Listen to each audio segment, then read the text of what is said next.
Hey y'all! Today I'm coming to you with my supremely late September and October wrap-ups.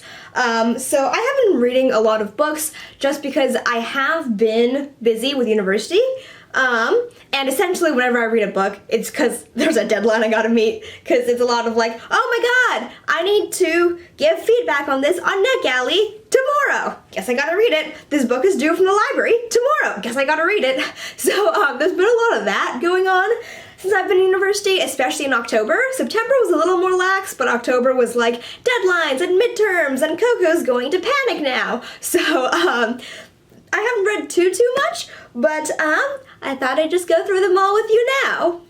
So the first book I finished in September. I read most of in August, which I did talk about in my August wrap-up, and that is Red, White, and Royal Blue by Casey McQuiston. This is one of my favorite books this year. I read this for the second time, ending in September. I was going to pick it up a third time, but I lent this to a friend, and after she read it, I was going to read it, but then I lent it immediately after to another friend so that he could read it. Anyway, so I just adore this book and I've been recommending it to everyone, and I love it. Gave it 5 stars. Reread was so much fun. Just even though I knew everything was coming, I was just having so much fun reading it, and I still occasionally just read the last few chapters just because I love the ending so much. This book is so fun and makes me so hopeful, and I just adore it. And we're now in the Red, White, and Royal Blue timeline, folks.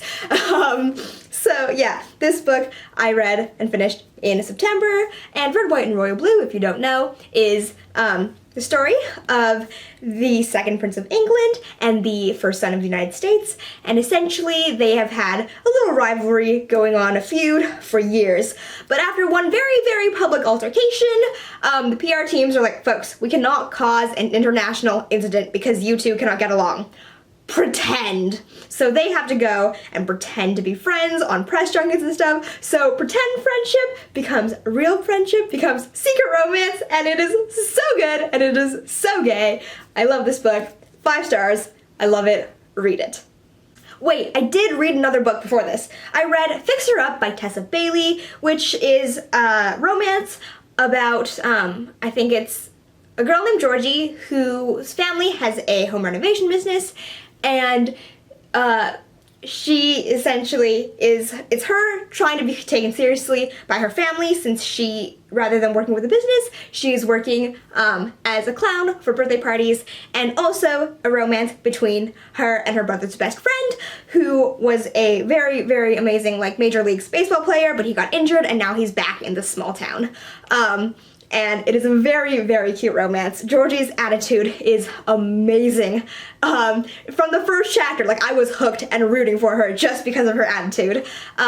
Yeah, it was just really fun. There was some smut, and honestly, like, I was just losing my mind because at one point they described themselves as like 2 pieces of flint, like, and heat and stuff like that, and I was like, oh god. Also, when reading this book, I was like, are people always this horny? Is it just me and my asexual ass being like, oh, that's weird? Or like, do people actually notice, like, oh, that's a thick wrist, I'm now attracted to that person? Because I was reading that and it felt weird. But yeah, I gave this book 4 stars. It was a very enjoyable read, but as usual with my romances, or any book with a romance in it, there was some dating drama, didn't really enjoy that, but overall, 4 stars. It was really fun. Oh, Jesus fuck. Okay.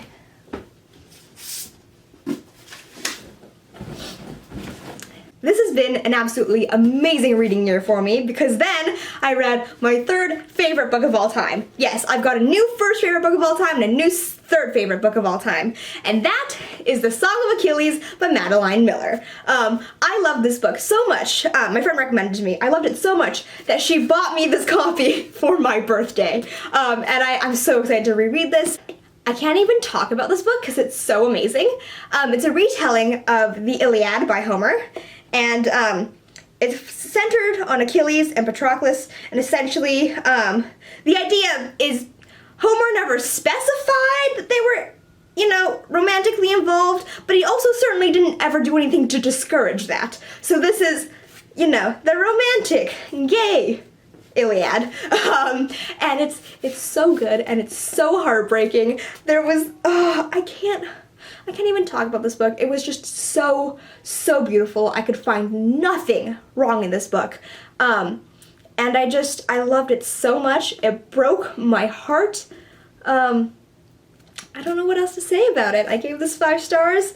I adore it so much. I want a tattoo from something in this book. I like desperately want a tattoo of this because I love it so much. Like, can you hear my stomach? Jesus. I believe this is the last book I read in September, but I finished off this duology. I read Vengeful by V.E. Schwab. I read the first book, Vicious, in August, and I adored it. I love reading Slytherin characters. I love the end justifies the means.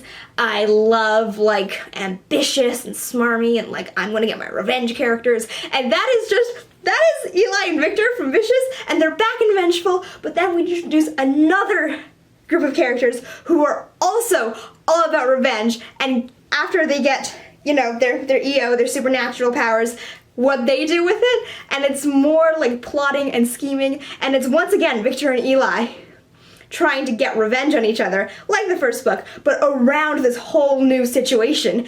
And I loved getting to learn more about the characters. I feel like we got a lot more Eli in this book, and I loved getting to learn how his mind works and how he tries to get himself out of the situation he's been put in. Yeah, I just really loved it. And honestly, like, I finished Vicious, and I was like, I don't know where you could go from here. I don't know what sequel you could get out of this. And this was such a good sequel, but that ending, that fucking ending. What the fuck? How dare? How dare? I was wrong. I read another book in September. I read Thunderhead by Neal Schusterman. This is the second book in the Arc of a Scythe series.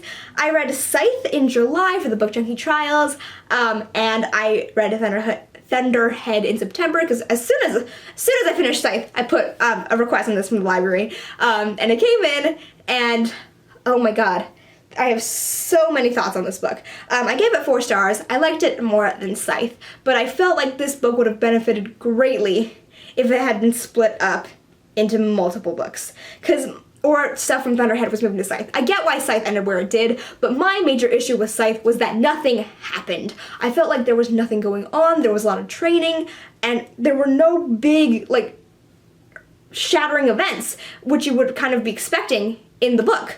Thunderhead, all of it was constantly world-shattering, changing what's going on here.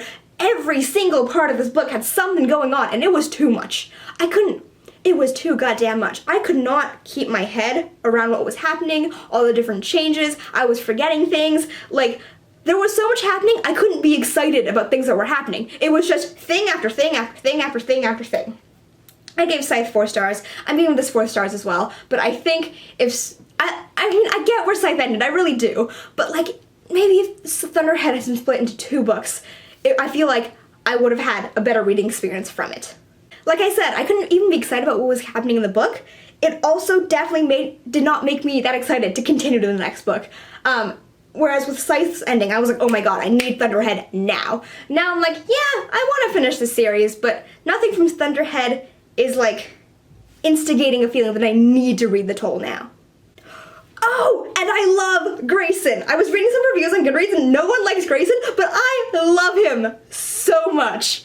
Oh my god, I'm so excited to see what role he plays in the Toll. Like, he's the character I'm excited about. He's not a main character at all. He's some random side pawn, but like, I adore him. Remember how I mentioned that there were some books I read just because we needed feedback on NetGalley like the next day? Yeah, here are the books. I read Mooncakes, which is a graphic novel by Suzanne Walker, and I read the e-arc from NetGalley, and I enjoyed it. I gave it 3 stars. I really liked the representation. I liked how there was Mooncakes, Chinese representation, a whole family thing. I liked that there was deaf rep, that there was non-binary rep. Like, overall, this was great. But the fantasy elements of it is what got me, because I felt like a lot more of it could have been, I felt like it wasn't well explained. So throughout this book, there were times where I didn't know what was happening, or because the previous parts hadn't been explained. So something was going on, and I didn't know what was happening then, so the rest of anything revolving around that magic made no sense to me. I thought this book was so fun and cute and queer, but the explanations were lacking. I feel like it could have been better explained and better plotted. Another book I read because of NetGalley, Heart of the Moors by Holly Black. So this is, I believe, the companion novel to Maleficent, Mistress of Evil, and I gave this 3 stars. I saw the first movie, but a while ago, so I saw Maleficent, and so reading this book, I felt like all the characters were out of character. And OOC is a weird thing to say when it's not fan fiction, but everyone felt OOC. So when I was reading this, I kept like not knowing what, like, I had this weird like uncomfortable feeling because the characters didn't feel like the characters from this book, well, from the movie. And then there was nothing like, it was enjoyable to read, but there wasn't anything like special about it. There was nothing remarkable that was happening, and just, there wasn't a lot to keep me intrigued throughout this. And since the story is about Aurora and how she is ruling as queen and all that, I was like, oh, okay, so politics, and not really, not really politics in this. So there was nothing that kept like me like interested. Like, I enjoyed it, I kept reading it, I finished it, but it wasn't motivating me to continue. So yeah, the book was fine, average, 3 stars. Finally, I read Aristotle and Dante Discover the Secrets of the Universe, mainly because TJ Reads the Stars loves this book so much, so I had to read it, and it is very, like, it's a very classic, like, own voices queer rap book that everyone recommends, and for good reason. This book was amazing. I gave it 4 stars. It was just, there was so much emotion all the way throughout this book, and it captured the dynamics of a family and of friendship and of long-distance friendship so well throughout the whole thing. And just how carefully and elegantly and beautifully the romantic relationship came together. It was so good. I don't even know what to say about it. This book is about Aristotle and Dante, and essentially they become friends, and they're both Mexican, and it's a story of identity, it's a story of friendship, it's a story of romance and discovering queer identity, and it's amazing. It's about becoming more of yourself, and just, I thought it was great. Also, just whenever they were talking about, you know, like not feeling Mexican enough, I'm not Mexican, but being Chinese and being in North America, it's totally a thing I felt.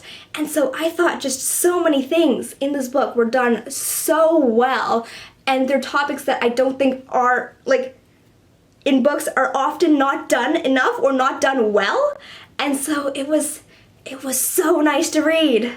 Okay, I hope this video was at least somewhat decent. I realized I think I probably forgot to describe what books were about again, and also, it's nearing the end of November, so it's been a hot second since I've read these books. So I don't know if these reviews or summaries were coherent or were actually accurate, but I hope they were. I will also need to film my November wrap-up soon, so there's that. But I hope you enjoyed this video, and I will see you sometime. Goodbye.